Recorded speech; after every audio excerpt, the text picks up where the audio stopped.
Mag-unbox tayo.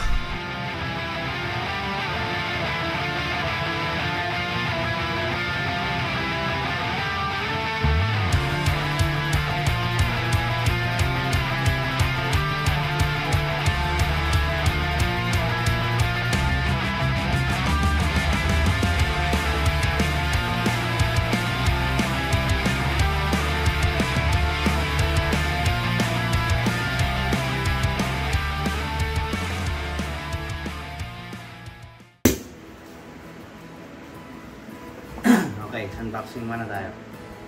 So, tutuloy pala kami next week, which is good. So, umorder na kami ng mga additional items namin na gagamitin para dun sa camping. So, isa na to. So, let's see kung makakatulong ba to. So, while I'm unboxing, share ko lang din na ang goal kasi talaga namin is yung mga gamit na gagamitin namin maliliit na lang. So while bumibili kami ng mga bagong gamit, nire-replace namin yung mga bulky na items na ginagamit namin before. So dito nga pala si Chichi nakiki-unbox. Ayan. So ang una natin i-unbox ay matagal ko nang gusto na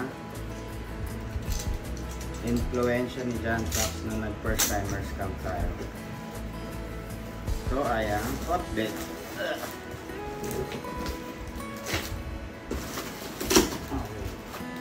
Ayan. Actually siya rin yung nagbanggit kung ano kaya yung potentially magandang hotbed, which is in this case shine tray. Okay. So magbukas lang siguro tayo ng isa. Tapos mamaya magsa-size test din tayo. Okay, so immediately out of the box. So like I said, ang goal natin is makaliit or maging compact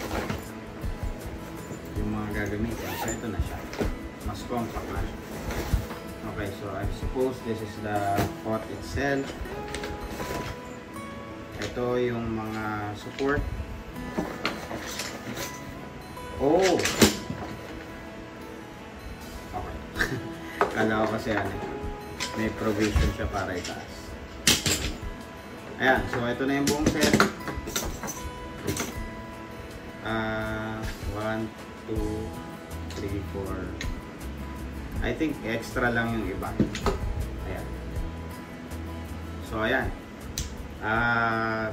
Testingin naman natin kung ano yung itsura niya pag nakatayo.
medyo mahirap lang siya gabit.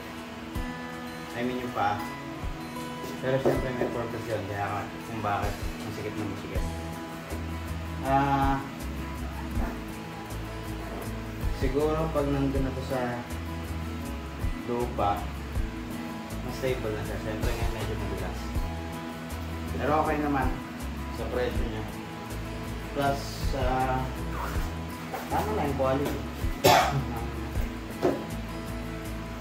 Pinaka-fabric niya. Namang nipis lang. Try ko may ulan.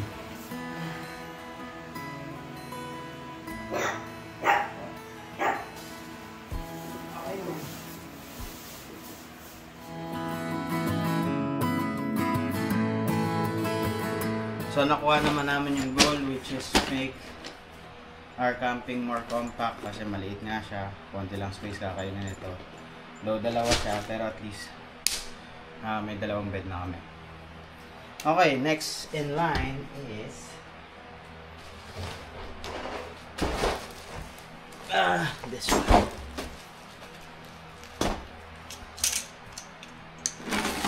So nabanggit ko dun sa video ko dati sa Santillana na kulang kami ng table, which is true kasi ang magiging table namin madalas yung mga boxes. So ngayon, aside from being compact, gusto namin pag nag-camping medyo organized na kami kasi medyo makalat yung tsura ng mga camping namin. So ngayon, bumili kami ng table specific para sa lutuan. Siguro makikita nyo na to sa mga campus dati. Alam mo, kasi marami naman gumagamit nito. Actually, matagal ko nang gusto magkaroon ng ganito.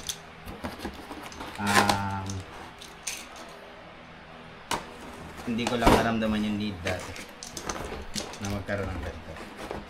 Pero ngayon, since binablog ko mga video, gusto ko rin naman maging presentable. Uy, maganda pala to. Malaki. Ayan. So, ang tawag dito ay mesh table M. Ang tanong, paano siya tayo?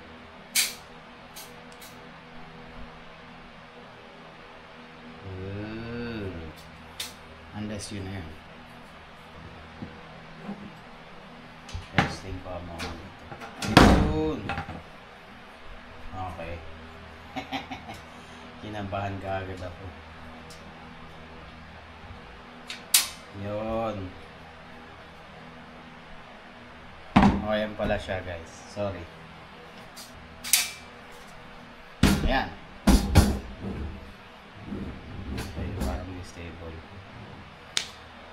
Anyway, pwede na yan. Lutuan lang naman. Ayos. Ayun. Yun lang. Tuloy tayo sa long weekend. Long weekend nga pala. So, kung ako sa inyo mag-holiday kayo, kung campers kayo, mag-camping na kayo. And take this opportunity. Taragis pa. Ano to? Mabasa? Yun lang.